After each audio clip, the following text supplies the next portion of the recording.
रामचंद्र की जय। आइए, आज बड़ा सौभाग्य की बात कि आपके पावन ग्राम हसदा की पावन धरा में परमात्मा श्री रामचंद्र जी की पावन कथा रूपी अविरल धारा प्रवाहित हो रही है और इसी अविरल धारा में अवगाहन करने का अवसर जय बजरंग मानस परिवार जनकपुर कुलोरा दुर्ग तहसील गंगा जिला दुर्ग छत्तीसगढ़ को प्राप्त हुआ है।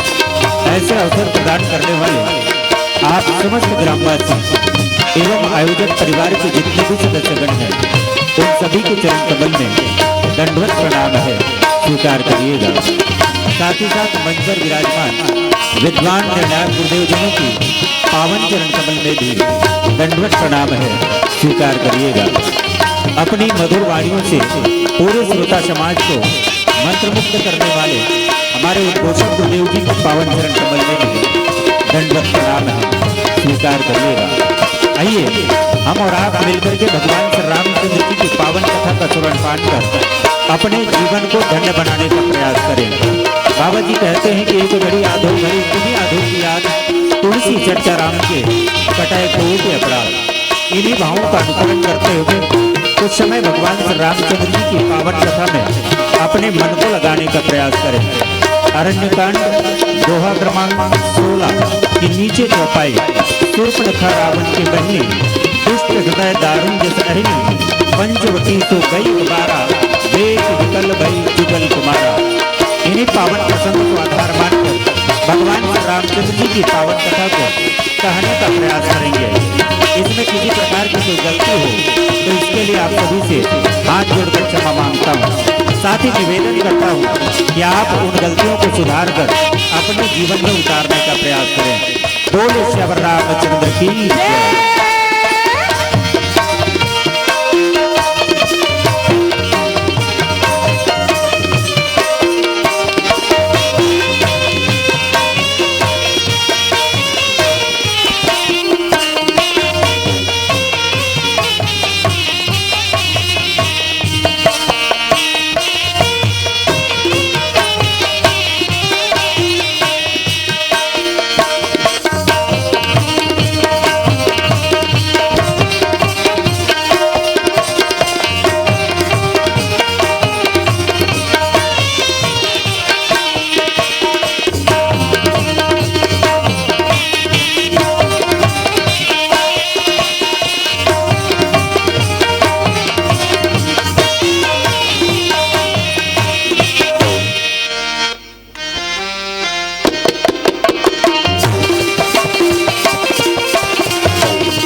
बोलो श्री रामचंद्र शंकर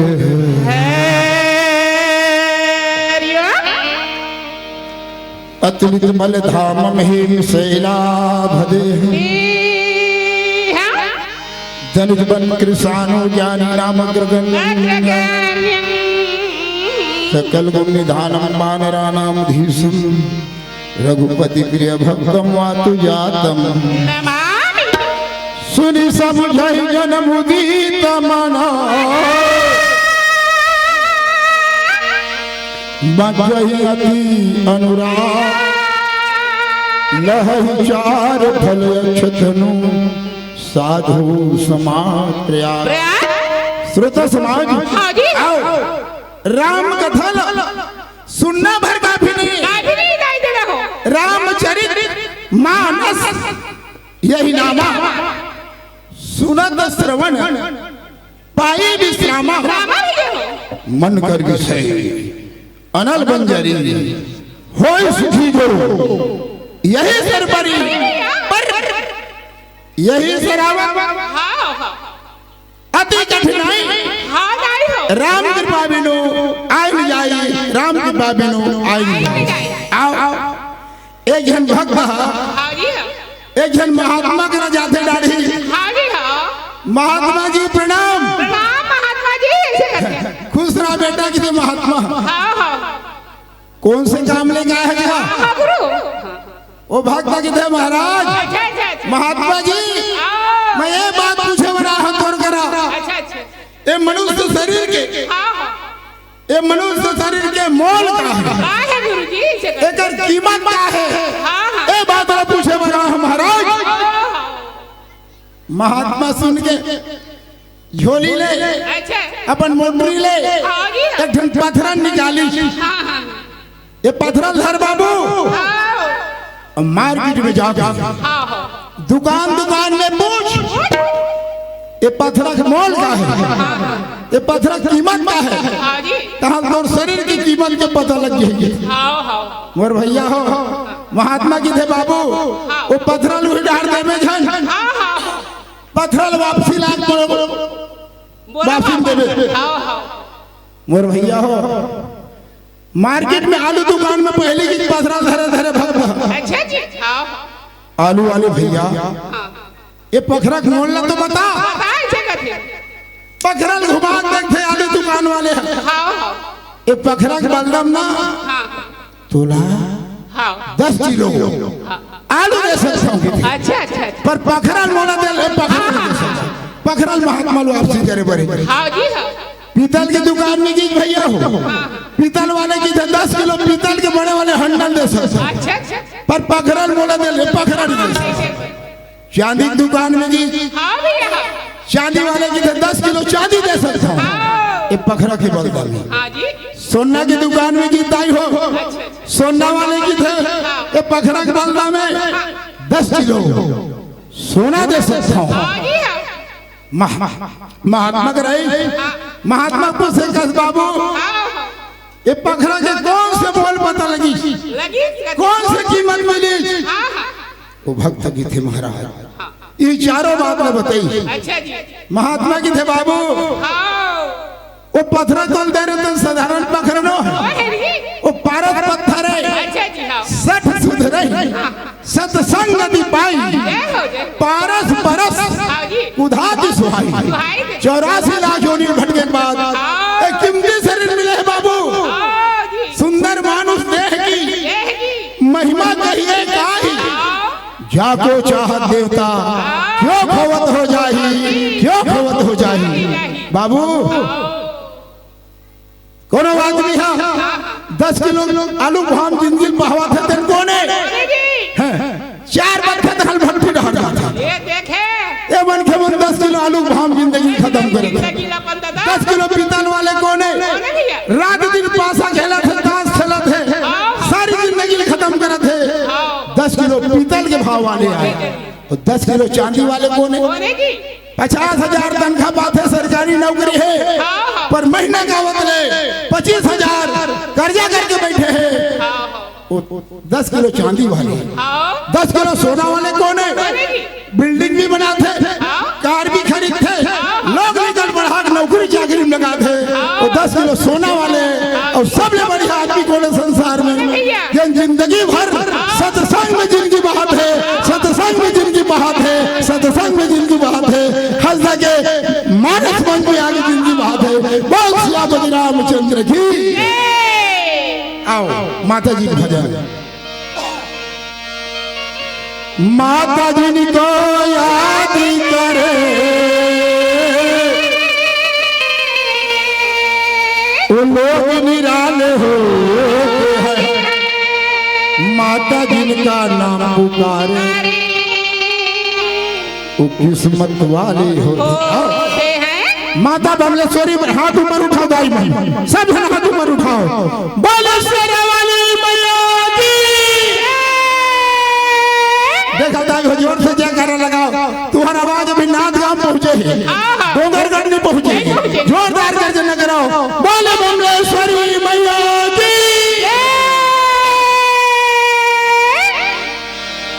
बिगड़ी मेरी बना दे, हाय हाय हाय हाय, बिगड़ी मेरी बना दे, ताली बजाओ, शेरा वाली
सूली लखन सिया रामचंद्र की गुरुर् ब्रह्मा गुरुर्विष्णु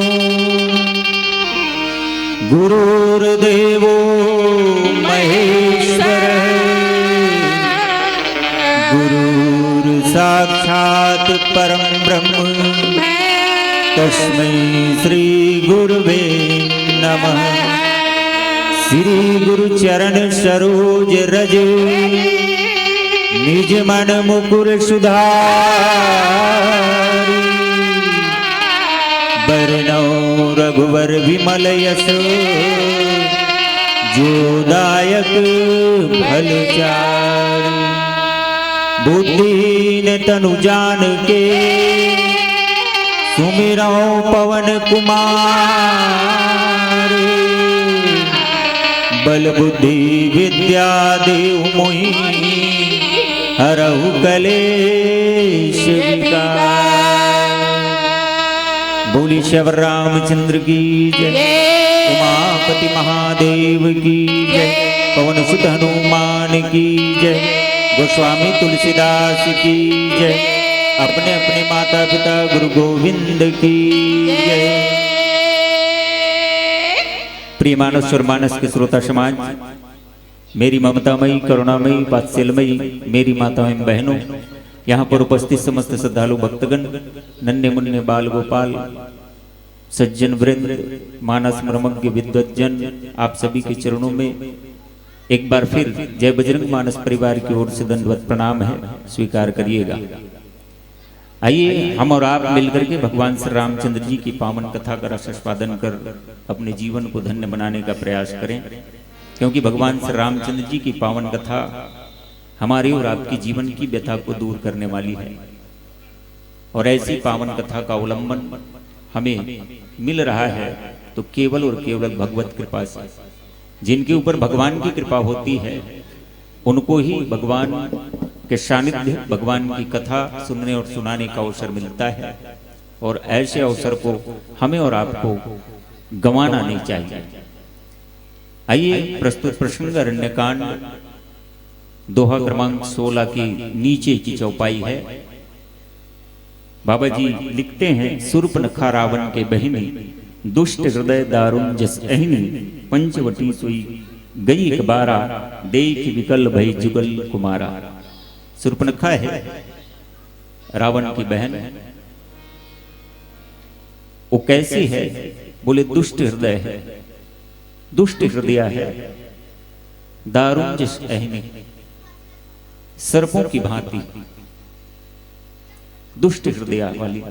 ये शूर्पणखा रावण की बहन है, जो पंचवटी एक बार जाती है, पंचवटी सो गई बारा, देख विकल भई जुगल कुमारा। दो युगल कुमार को देख करके विकल हो जाती है। ये प्रस्तुत प्रसंग अरण्यकांड, और अरण्य मतलब जंगल, और जंगल की ये कथा है। आप सभी जानते हैं भगवान श्री रामचंद्र जी से पहले लक्ष्मण जी महाराज जी प्रश्न रखते हैं कि प्रभु मैं इन प्रश्नों का उत्तर जानना चाहता हूं। कहो ज्ञान विराग रुमाया, कहो शो भगति करहु जिदाया, ईश्वर जीव भेद प्रभु सकल कहो समझाई, जाते होई चरण रति शोक मोह भ्रम जाय। लक्ष्मण जी महाराज भगवान श्री रामचंद्र जी से प्रश्न करते हैं कि भैया ये ज्ञान भक्ति और वैराग्य क्या है, ईश्वर और जीव के में भेद क्या है, इनको कृपा करके बता दीजिए, ताकि आपके चरण कमलों में मेरा प्रेम हो जाए, जिससे समस्त शोक मोह भ्रम नष्ट हो जाता है। ऐसे इन प्रश्नों का उत्तर देते हुए भगवान श्री रामचंद्र जी कहते हैं कि भैया ये सब चीज अच्छा है, मैं इन प्रश्नों का उत्तर दूंगा, लेकिन विस्तार से नहीं दे पाऊंगा। थोड़े में थोड़ी मह सब कहूं बुझाई, सुनो तात मति मन चित्त लाई। थोड़े में ही आपको समझना होगा, लेकिन समझेंगे कब? बोले मन बुद्धि चित्त को लगा करके सुनेंगे तब। और तब भगवान श्री रामचंद्र जी वर्णन करते हैं, इन प्रश्नों का उत्तर देते हैं। मन बुद्धि चित्त को लगा करके सुनने के बाद मानो ये परीक्षण है। भगवान श्री रामचंद्र जी से लक्ष्मण जी प्रश्न पूछ रहे हैं तो उनके लिए नहीं है, वो तो जीवों के आचार्य हैं। हम जीवों के कल्याण के लिए लक्ष्मण जी महाराज इन प्रश्नों को रखते हैं और उनका उत्तर हमें जनाते हैं, जिनके माध्यम से हमारे जीवन की व्यथा दूर हो जाए, शोक मोह भ्रम। और यही तो हमारी व्यथा है, इनको दूर करने का उपाय। और जब उपाय जान जाते हो, आप शिक्षित हो जाते हो, शिक्षा ग्रहण करते हो, गुरुजी आपका परीक्षण करते हैं कि विद्यार्थी सचमुच में मन बुद्धि चित्त को लगा करके इन प्रश्नों का उत्तर जाना है कि नहीं जाना है। अगर जान लिया है तो कितना जाना है, इसलिए परीक्षण। और मानो भगवान श्री रामचंद्र जी कहना चाहते हैं, वैसे तो मैं सब चीज करके बताना चाहता हूं चरित्रों के माध्यम से, लेकिन कुछ बातें ऐसी हैं जिनको मैं लीला के माध्यम से समझा पाऊंगा, और लीला करना चाहते हैं प्रभु। ये एक प्रकार का परीक्षण है। बाबा जी लिखते हैं कि ये मानो परीक्षा है। और उसी समय शूर्पणखा, प्रश्नों का उत्तर पूर्ण होने के बाद में शूर्पणखा का प्रवेश पंचवटी में। शूर्पणखा रावण की बहन है, आप सभी जानते हैं, शूर्पणखा से सब परिचित हैं। लेकिन जरा विचार कीजिए, हमारे और आपके जीवन में सांसारिक लोग हैं, हमारे भारतीय संस्कृति के अनुरूप हम चाहें तो हमारी बहनों का परिचय, स्त्रियों का परिचय, महिलाओं का परिचय किस आधार पर होता है?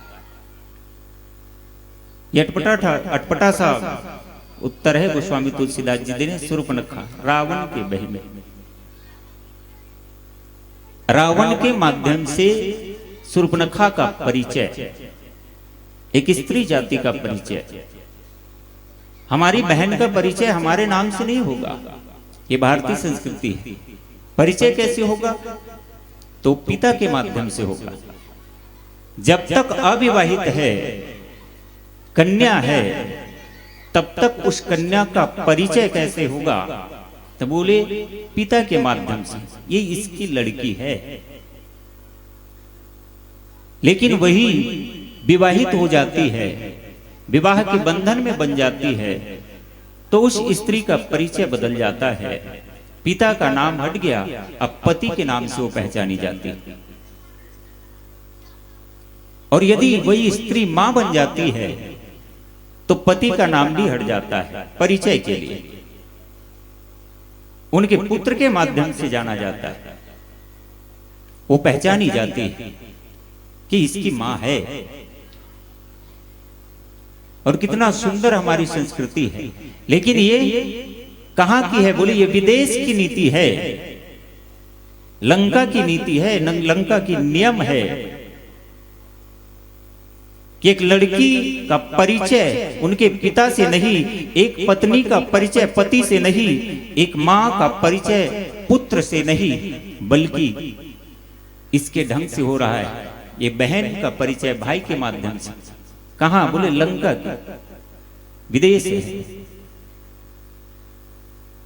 और ये संभवतः ऐसा हो सकता है, कारण क्या हो सकता है? बोले भुजबल बस विश्व करी राख्यो को न स्वतंत्र, अपने भुजाओं के बल पर सबको जीत लिया है रावण, किसी को स्वतंत्र नहीं रखा है। सभी देवता गण दिक्पाल सब उनके यहाँ ही रहते हैं बंधन में। राख्यो को न स्वतंत्र, मंडलीक मणि रावण राज करे निज मंत्र, ये अपने ही मंत्र के माध्यम से होगा। किसी देश में ऐसा परिचय हो नहीं, लेकिन ये मनमौजी है, इनके अंदर में अहंकार भी भरा हुआ है। ये रावण अपने हिसाब से नियम बनाता है, और हो सकता है इसीलिए ये नियम बनाई होगी कि बहन आज से तू अपनी हमारे पिता के नाम से नहीं जानी जाएगी, बल्कि मेरे नाम से। इसीलिए शायद गोस्वामी तुलसीदास जी ने लिखा कि शूर्पणखा रावण की बहन है। शूर्पणखा रावण की बहन है।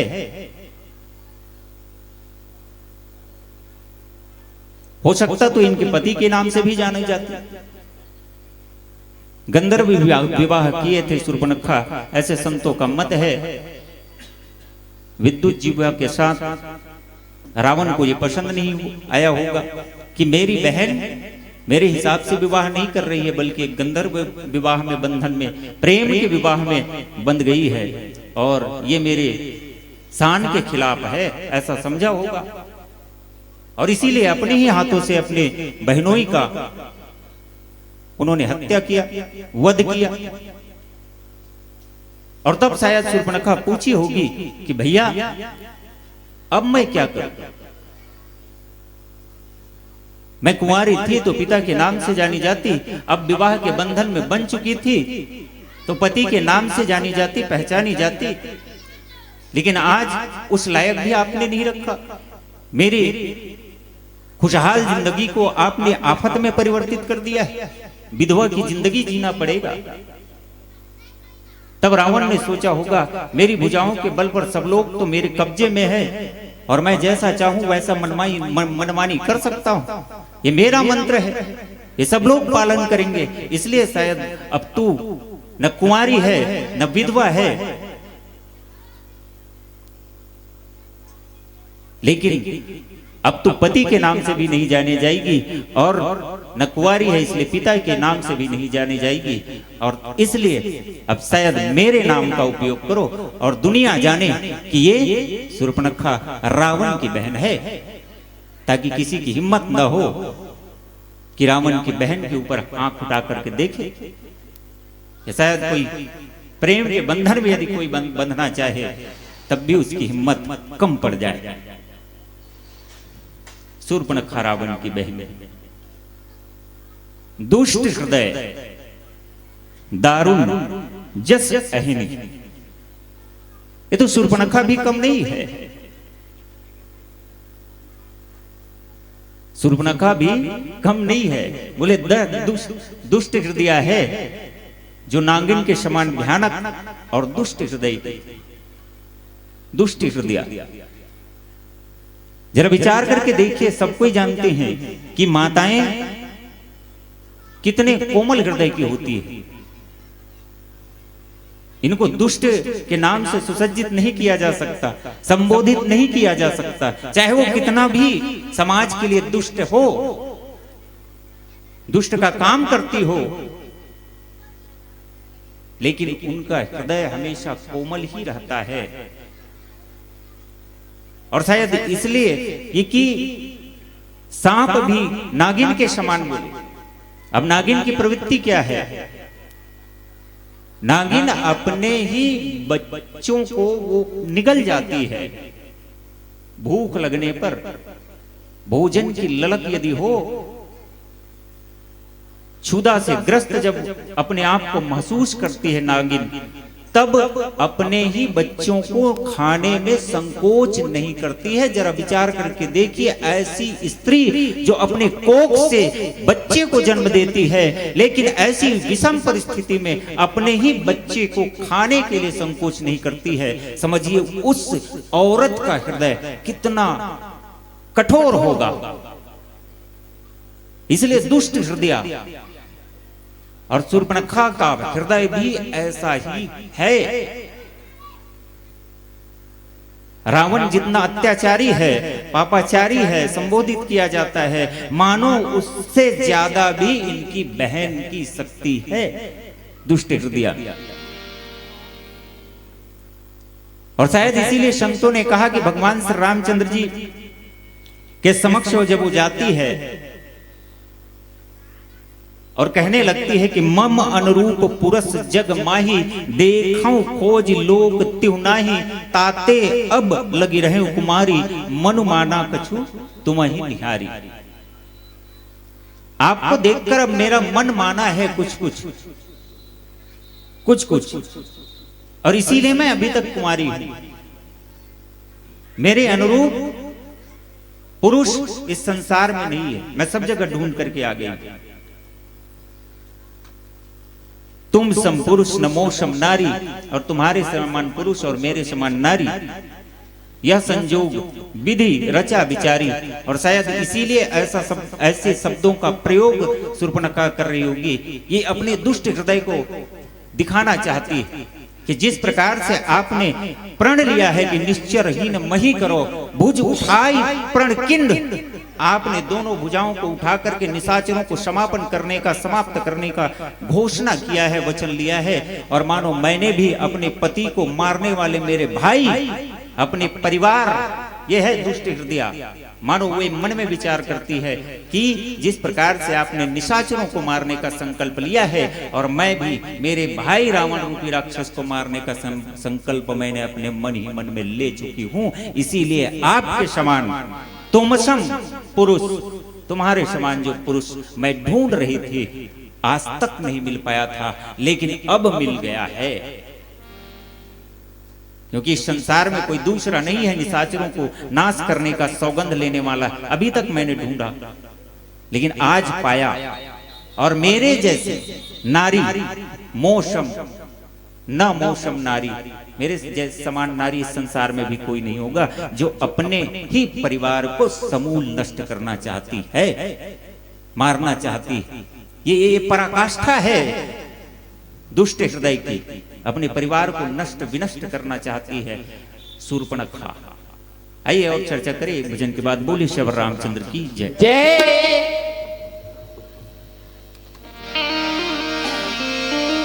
बोल श्री रामचंद्र शंकर हरि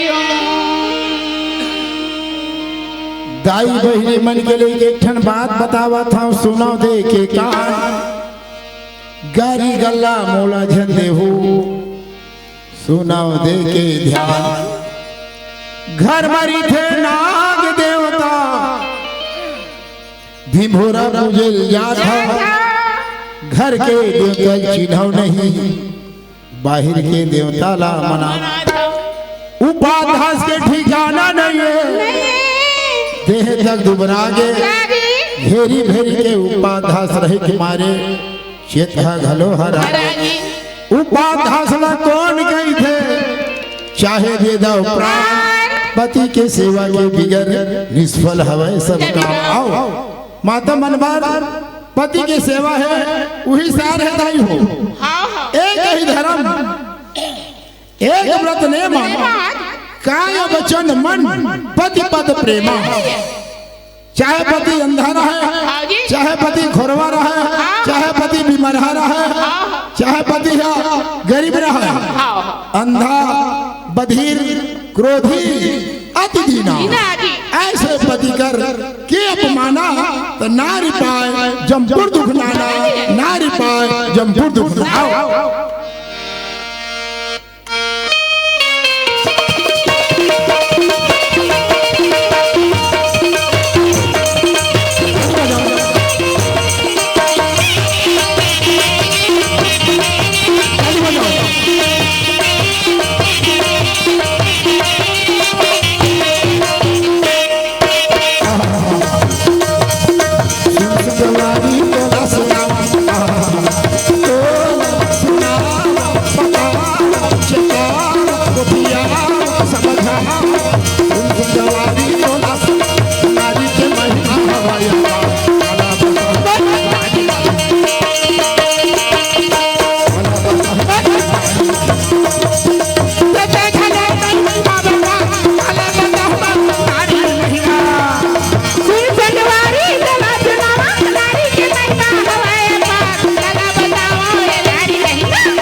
भगवारी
प्रेम से बोली लखन सिया रामचंद्र की जय। गोस्वामी तुलसीदास जी संकेत करते हुए कहते हैं कि शूर्पणखा रावण के बहने दुष्ट हृदय दारुण जस अहनी। शूर्पणखा रावण के बहने, रावण है कौन? बोले मोह दश मौली, ये मोह का प्रतिमूर्ति है रावण। मोह सकल व्याधिकर मूला, और मोह है जिनके माध्यम से समस्त रोग हमारे और आपके जीवन में आता है। ये जड़ है मोह, बीमारियों का, रोगों का। और उनकी बहन शूर्पणखा, आप सभी जानते हैं सूप के समान जो नख, क्या हमेशा नख वैसे ही दिखता है शूर्पणखा। इधर ही संकेत करना चाह रहे थे गोस्वामी जी, मानो संकेत करते हैं इस नख को बार बार काटा जाता है, ये बढ़ता ही जाता है और इसको बार बार काटा जाता है। यदि ये नख हमारे और आपके हाथों का नख यदि बढ़ता जाएगा और ये जैसे धीरे धीरे बढ़ेगा और इसमें क्या होगा? बोले इनके अंदर में कुछ दुर्गुण आएंगी जो हमारे शरीर को नुकसान पहुंचा सकता है, शरीर में विभिन्न प्रकार के बीमारियों को पैदा कर सकता है। कौन? बोले ये हमारे शरीर के उंगलियों का जो नख है, ये भी बीमारियों का ही कारण है। और शूर्पणखा, सूप का काम ही क्या होता है? तो बोले ये दुर्गुणों को बाहर करता है और सद्गुणों को अंदर करता है। दुर्गुण को सूप का काम क्या है? बोले दुर्गुणों को बाहर फेंक दो और सद्गुणों को अपनाओ। इसको काट करके फेंकिए, इनके अंदर जो दुर्गुण समाहित हो जाता है तुरंत काट करके बाहर निकालिए और तब ये तुम्हारे शरीर के लिए फायदेमंद होगा। शूर्पणखा। और यदि इसे बढ़ाओगे तो शूर्पणखा का क्या हुआ? बोले नाक कान कट गया। नाक कान कट, लक्ष्मण अति लांघ हो, नाक कान बिनु किन। शूर्पणखा मर्यादा से बाहर गई। राम जी ने आदेश दिया लक्ष्मण अति लांघ हो। उन्होंने कहा ये अति को लांघ रही है और बस इतना संकेत मिलने के बाद लक्ष्मण के द्वारा नाक और कान को काटा गया। आप जरा विचार करके देखिए, आपके हाथों का नख यदि बढ़ेगा और आप कभी भी अपने चेहरे की ओर ले जाएंगे साफ करने के लिए मुंह को भी, तो आपका नाक भी कटेगा और कान भी कटने का डर है यदि ये बढ़ गया तो। इसलिए काटना भी जरूरी है। सूपा को संचालित करने वाली हमारी माताएं भी जानती है, जिसको यदि सूप चलाना नहीं आएगा वो ऐसे ऐसे करते अपने नाक को ही चोटिल करेगा। तो इसके आधार पर भी हम देखें तो इनको मर्यादित ढंग से रहना अनिवार्य है। सूपा संचालित करना ही माताओं को, तो ये भी चलाने के तरीके उनको सीखने होंगे मर्यादित ढंग से, जिससे हमारा दुर्गुण बाहर हो। नहीं तो एक जने माताएं चलाती है तो सभी कचरे को भी अंदर में रख लेती है सूप से, क्योंकि उन्हें चलाना नहीं आती, तो इससे भी घातक है, कोई काम का नहीं होगा। शूर्पणखा रावण की बहनें दुष्ट हृदय दारुण जस अहनी, और इसलिए इन्हें कहा गया मोह की बहन। ये दुर्गुणों को पैदा करने वाली एक और कौन? बोले वासना। वासना है, और वासना है इसीलिए दुष्ट हृदय है। बाबा जी संकेत करते हैं कि भ्राता पिता पुत्र उर्गारी पुरुष मनोहर निरखत नारी होई विकल सक मन ही नरो की जिमी रवि मणि द्रव रबहि बिलोकी। ये वासना रूपी शूर्पणखा होती कैसी है? जिस प्रकार से सर्पणी अपने बच्चों को भी खाने के लिए छोड़ती नहीं है, अपने बच्चों को खाने में संकोच नहीं करती है, ये वासना रूपी शूर्पणखा हमारे और आपके जीवन में आ जाए तो अपने परिवार को भी नहीं छोड़ती। समाज के दूसरे रिश्तों को छोड़ दीजिए, अपने घर के जो रिलेशनशिप है उनको भी वो छोड़ा नहीं करती है। चाहे वो भाई हो, चाहे पिता हो, चाहे अपने खुद के बेटे क्यों ना हो, जिनके ऊपर वासना समाहित हो जाए, वासना से जो ग्रसित हो जाए, तो चाहे कोई भी पुरुष हो, पुरुष मनोहर निरखत नारी, ऐसे नारी केवल और केवल सुंदर पुरुष को ही देखती है, चाहे वो खुद का बेटा ही क्यों ना हो, खुद का भाई ही क्यों ना हो, खुद का पिता ही क्यों ना हो। तो ये नारी, वासना से ग्रसित नारी भी एक सर्पणी से भी ज्यादा दुष्ट हृदय है, सर्पणी की तरह ही काम करती।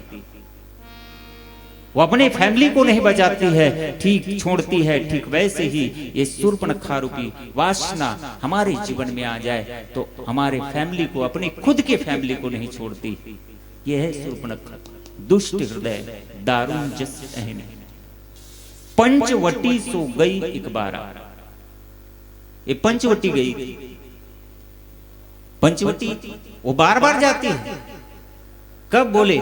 रावण अपने बहनोई को खत्म किया, उसके बाद उन्होंने शूर्पणखा को यह राज्य ही दे दिया है, दंडकारण्य का क्षेत्र पंचवटी का। 14,000 सेनाओं को ले जाकर के वो संचालित करते हैं उस राज्य को, पंचवटी के एरिया को। वहां तो रोज आना जाना है शूर्पणखा का, वो रोज जाती है। लेकिन एक बार की घटना है, ये जा रही है पंचवटी, सो गई एक बार। वो एक बार गई, तब क्या हुआ? बोले देखी विकल भई जुगल को मारा। जब उस दिन पहुंची तो पहली बार 2 राजकुमारों को उसने देखा,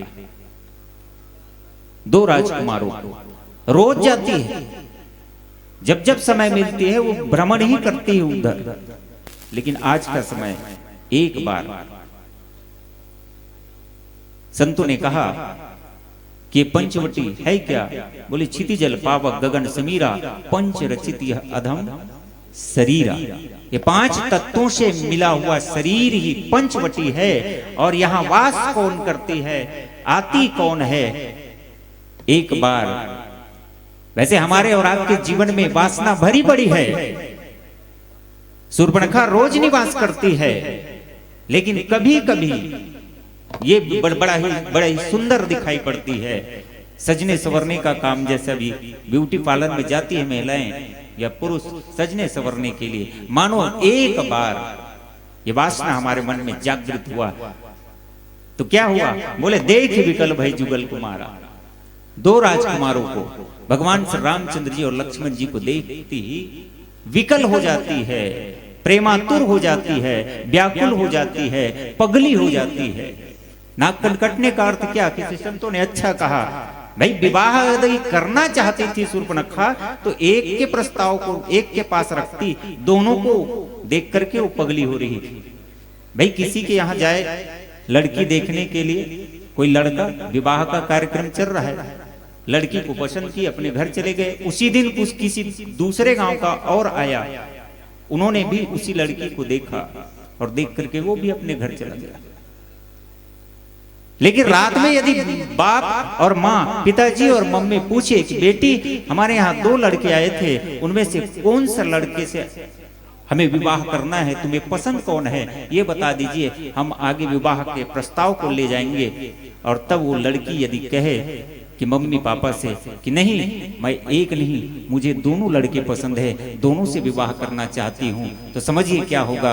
बोले वो अपनी नाक कटा रही है, साथ में साथ अपने माता और पिता की भी नाक कटा रही है। और ये धर्म सम्मत बात नहीं है, इसलिए कान कटना, कान मतलब श्रुति, श्रुति मतलब वेद, वेद मतलब धर्म, धर्म सम्मत बात नहीं है। धर्म है मतलब मर्यादा में रहिए, विवाह केवल एक से ही होना है। अभी अभी आपने प्रसंग में पढ़ा, एक ही व्रत, एक धर्म, एक पत्नी व्रत धर्म, एक पति व्रत धर्म का पालन करना नारियों के लिए मर्यादित है। भगवान श्री रामचंद्र जी यही मर्यादा का पुरुषों के लिए भी है, एक पत्नी व्रत धर्म का पालन करना यही सिखाते हैं।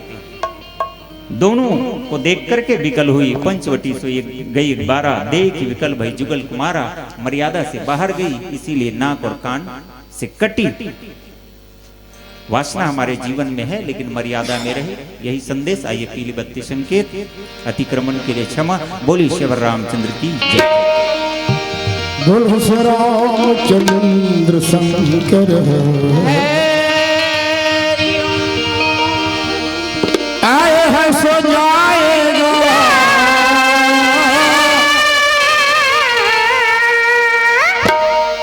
राजा रंग खगी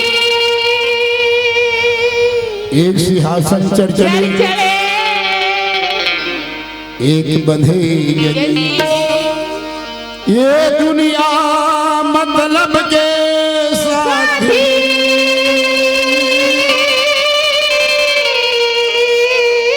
यहाँ कौन किसी का हो, धोखा वही जो देता है जिन पर भरोसा हो। तूने जो कमाया है, तूने जो कमाया है, दूसरा ही खाएगा। अब खाली हाथ आया है और खाली हाथ जाएगा। जिंदगी एक किराए की घर है। दधी जी कहा, हरिचंद्र गए किशोर बताना, राम गए रावण गए, जिसने अखिलेश्वर से प्रेम ठाना।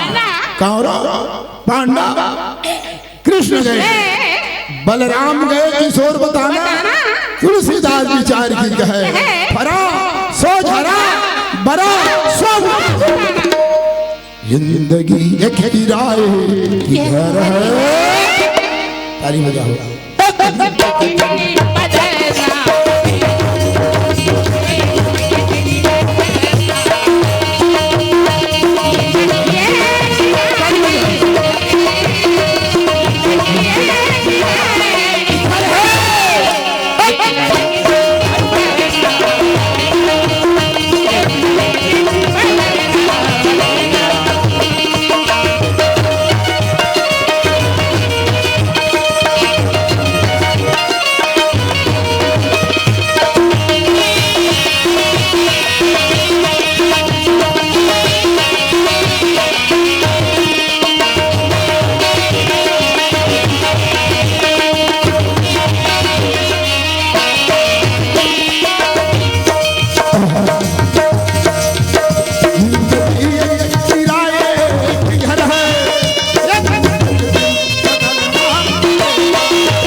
प्रेम से बोली लक्ष्मी श्री रामचंद्र की जय।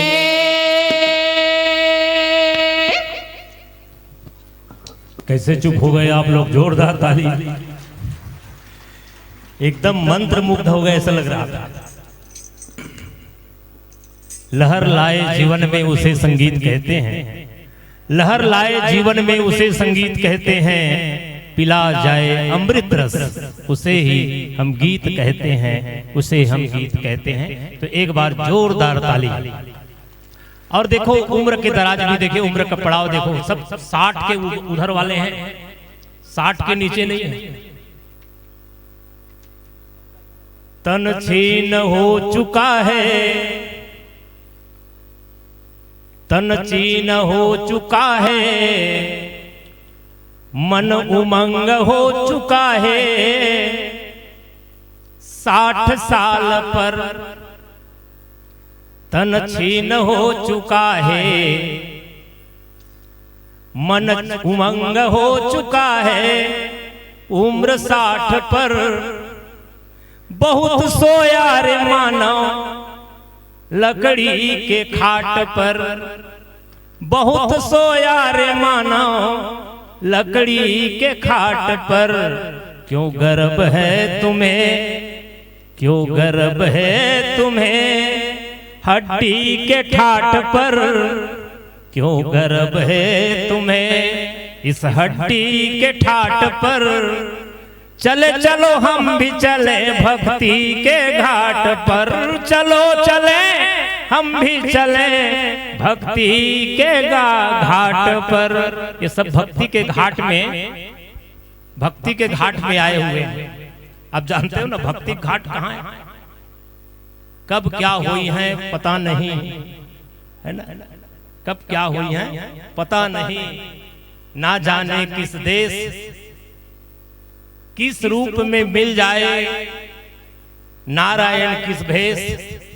तो ये भेष बदल करके परमात्मा का दर्शन हो सकता है, और इन्हीं भाव को लेकर के शायद आप सब यहाँ पर बैठे हैं। एक बार हमारे सभी कलाकारों के लिए जोरदार ताली। और ये उम्दा कलाकार है, आप देखें ना, उम्दा कलाकार का मतलब जब मन मतंग हो जाता है तो वहीं पर उछलना शुरू हो जाता है। ये कला, क्योंकि पत्थर तो बहुत मिलते हैं साथी, पत्थर तो बहुत मिलते हैं साथी, पर हर पत्थर में धार नहीं होता। पत्थर तो बहुत मिलते हैं साथी, पर हर पत्थर में धार नहीं होता। मानव तो हम सब हैं, पर हर मानव आप जैसे कलाकार नहीं होता, आप जैसे कलाकार नहीं होता। क्या बात है, आप बहुत सुंदर आपने गीत संगीत के साथ प्रसंग लिया। प्रसंग लिया था सुपनखा रावण की बहनी, दुष्ट हृदय दारुण दुख अहनी। और इस प्रसंग के माध्यम से एक स्त्री का चरित्र जो वास्तव में अमर्यादित है, उस मर्यादा से लांग करके भगवान को वासना की दृष्टि से कोई पाना चाहे तो मैं समझता हूँ वासना से परमात्मा नहीं मिलता, बल्कि मिलता किससे है, उपासना से मिलता है। वासना से परमात्मा का मिलन नहीं होगा, बल्कि उपासना से परमात्मा का मिलन होता है। और इस कथा का सार मैं समझता हूँ यही है। और ऐसे भाव को आपने रखा जनमानस में। मैं अपनी ओर से आप सबकी ओर से जोरदार तालियों के साथ विदाई, और विदाई के लिए सादर आमंत्रण के साथ आगे बढ़े श्री रोहित वर्मा, पिताश्री क्या है? खाता पिता, अच्छा, श्री रोहित वर्मा खाता पिता। अब आप ही लोग समझेंगे भाई। अच्छा अच्छा अच्छा, उपनाम है ना। श्री ओम सिन्हा जी आइएगा, भाइयों से मेरा निवेदन है शीघ्रता करें, आइए।